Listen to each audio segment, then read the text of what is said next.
Hello বন্ধুরা, কেমন আছো সবাই? আশা করছি সবাই খুব ভালো আছো। আমার চ্যানেলে সবাইকে স্বাগত জানাই। আজকের ভিডিওটা এখান থেকেই শুরু করলাম। আজ দুপুরে রান্না করেছিলাম সুরমাই মাছের তরকারি, সেটাই তোমাদের সাথে শেয়ার করলাম। মাছটা ভালো করে ধুয়ে নিয়েছি আর নুন হলুদ মাখিয়ে নিচ্ছি। কড়াইতে এদিকে তেলটা গরম করতে দিয়েছি, মাছটা এবার দেবো। ও তেলটা গরম হয়ে গেলেই মাছটা ভাজবো। এই যে সাদা তেল গরম করতে দিয়েছি, আর এবার তেলটা গরম হয়ে গেলে মাছগুলো এক এক করে ছাড়বো। এই মাছটা আজকে রান্না করবো ডাঁটা আলু দিয়ে। তো আমার ভিডিও প্রথম থেকে শেষ অবধি দেখতে থাকো বন্ধুরা, আর ভালো লাগলে অতি অবশ্যই লাইক করো আর সাবস্ক্রাইব করে পাশে থেকো। মাছটা ভাজা হয়ে গেছে, আর এখন ওই তেলেই পেঁয়াজ কুচি দিয়ে দিলাম। পেঁয়াজটা একটু নরম হতে থাকুক, একটু 5 ফোড়ন দিলাম। এই 5 ফোড়নটা দিয়ে আজকে রান্নাটা করব, যেহেতু ঝোল করব তাই 5 ফোড়ন আর পেঁয়াজ দিয়ে। এই রান্নাটা আমার শাশুড়ির কাছ থেকেই শেখা, কারণ আমি ঝোল করলে জিরে ফোড়ন দিই, তো শাশুড়ি মা 5 দিয়ে বলে দিচ্ছে না 5 ফোড়ন দাও, এটা ভালো লাগে। তাই ওনার কথা মতনই পেঁয়াজ 5 ফোড়ন আর সাথে দিয়ে দিলাম আলু টমেটো দিয়ে একসাথে ভালো করে এখন নাড়াচাড়া দেবো।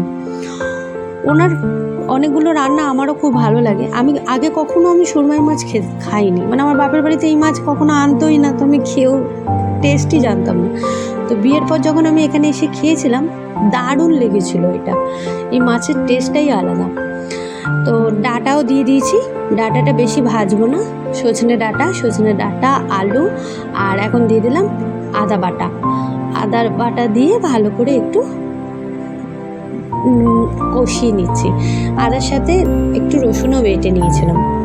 এখন ভয়েস ওভার দিচ্ছি আর পাশ দিয়ে এখন ট্রেন যাচ্ছে, তো কি আর করা যাবে বলো বন্ধুরা।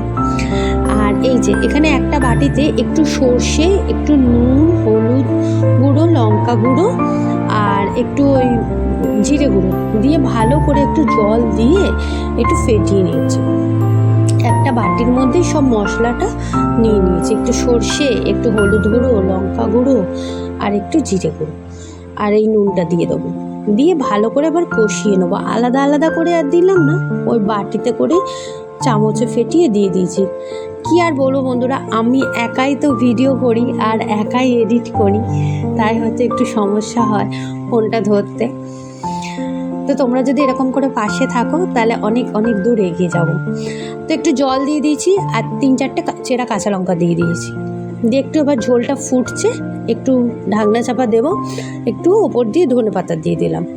আর এক এক করে এবার মাছগুলো দিয়ে দিচ্ছি, কারণ আলুটা অনেকটা প্রায় শেষ, মানে সেদ্ধ হয়েছে। থালাটা চাপা দিয়েছিলাম, আমি মনে ভিডিও করতে ভুলে গেছিলাম সেই সময়।